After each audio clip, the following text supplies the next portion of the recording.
نہ کہے میں حسینی، تیرا وجود دیکھ کے لوگ کہیں یہ حسین ہے۔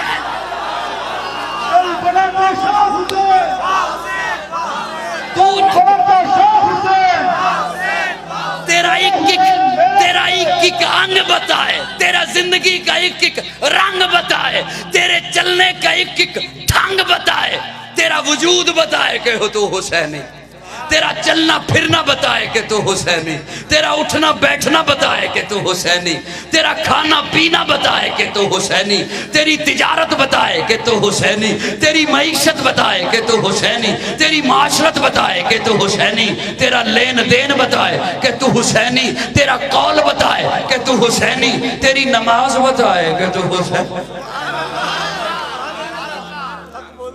مدی نے دل سے پوچھا ہے بتا کہ کیا حسین ہے، دھڑک دھڑک کے بول اٹھا صدا صدا حسین ہے۔ شان اہل بیت دیکھ سبھی کے سب مثال ہیں، کوئی نہیں حسین سا، حسین بس حسین ہے۔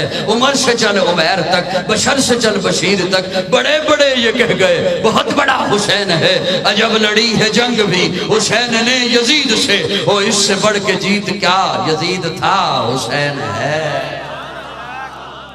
پنجابی سمجھ آ جائے گی؟ پٹھان تو نہیں چوکے بیٹھے۔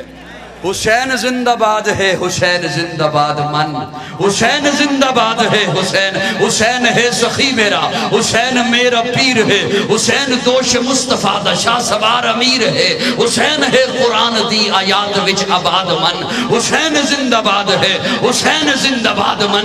مدینۃ الرسول تو میدان کربلا تلک، تن بدن لہو جگر اذان کربلا تلک، یزید با فساد ہے، حسین دا جہاد من۔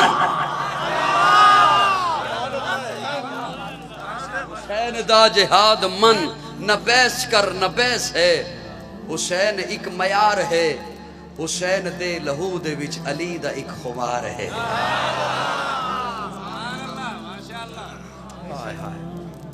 حسین دی حسین ہے، حسین سب رویداد من، ملے گی جنت پیے گا کوثر، اسی کو معاشر میں چین ہوگا۔ ملے گی جنت پیے گا کوثر، اسی کو معاشر میں چین ہوگا۔ نبی محبت کریں گے اس سے کہ جس کے دل میں حسین ہوگا۔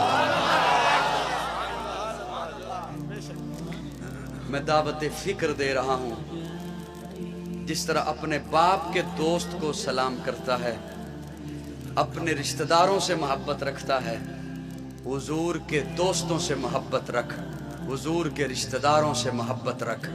کل قیامت کے دن تجھے نہ صحابہ کے سامنے شرمندگی ہو، نہ اہل بیت کے سامنے شرمندگی ہو۔ کسی کے کہنے پر اپنی آخرت اپنا عقیدہ خراب مت کیجیے۔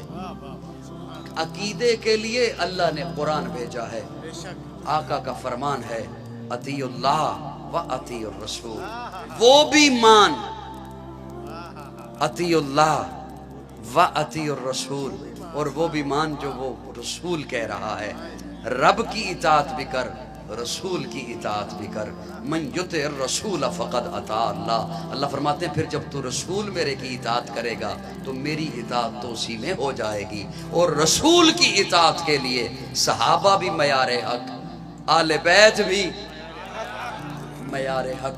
آج اس مجلس میں، خوبصورت مجلس میں، اپنے عقیدے کو امن دینے کے لیے، ملک کو امن دینے کے لیے، معاشرے کو امن دینے کے لیے تہیہ کر لیجئے، جو بھی فرقہ واریت پھیلائے گا اس کی باتوں میں نہیں آئیں گے۔ بول بول، اس کی باتوں میں نہیں آئیں گے، اس کی باتوں میں نہیں آئیں گے۔ تجھے نہیں پتا تجھ سے غلط انداز میں کس طرح کام لے کر بیرونی قوتیں خوش ہوتی ہیں کہ یہ قوم تقسیم ہو جائے تو پھر ان پر حملہ کیا جائے۔ مودی یہ نہیں دیکھ رہا کہ میں کسے للکار رہا ہوں، وہ پاکستان کو للکارتا ہے، اور پاکستان کے مسلم کو متحد ہونے کی ضرورت ہے۔ چھوڑ دے ان اپنے فروغی اختلافات کو، آ ایک پیج پہ اکٹھا ہو، رب کی توحید پہ ایمان رکھ، حضور کی ختم نبوت پہ ایمان رکھ، صحابہ اور اہل بیت کو حق مان، اولیاء اللہ کی اطاعت کر، پھر دیکھ مودی ہے یا ٹرمپ ہے، کوئی بھی اللہ انہیں ذلیل کر کے تیرے قدموں میں لے کے آئے۔ اللہ رب العزت پاکستان کو سلامت رکھے، اللہ پاکستانیوں کو سلامت رکھے، اللہ کرے اللہ انشاءاللہ ایک مدینہ اور ایک پاکستان، یہ دو ملک ہیں جن کی بنیاد کلمہ اسلام ہے اور بنیاد مضبوط ہے۔ آپ کسی بلڈنگ کو دیکھتے ہو تو کہتے ہو بلڈنگ اتنی مضبوط ہے، اس کی بنیاد کتنی مضبوط ہوگی۔ پاکستان اب تک قائم ہے اور انشاءاللہ قیامت کی صبح تک پاکستان دنیا کے نقشے پر قائم رہے گا، مدینہ دنیا کے نقشے پر قائم رہے گا، اس لیے کہ مدینہ کی بنیاد بھی لا الہ الا اللہ ہے، پاکستان کی بنیاد بھی لا الہ الا اللہ ہے۔ جو آنکھ مدینہ کی جانب اٹھے گا یہ مسلمان متحد ہو کر اس کا مقابلہ کریں گے، جو آنکھ پاکستان کی جانب آئے گا یہ مسلمان تمام فروغی اختلافات کو بھلا کر انشاءاللہ پاکستان کے لیے پاک فوج کے شانہ بشانہ قدم ملا کر چلیں گے۔ پاکستان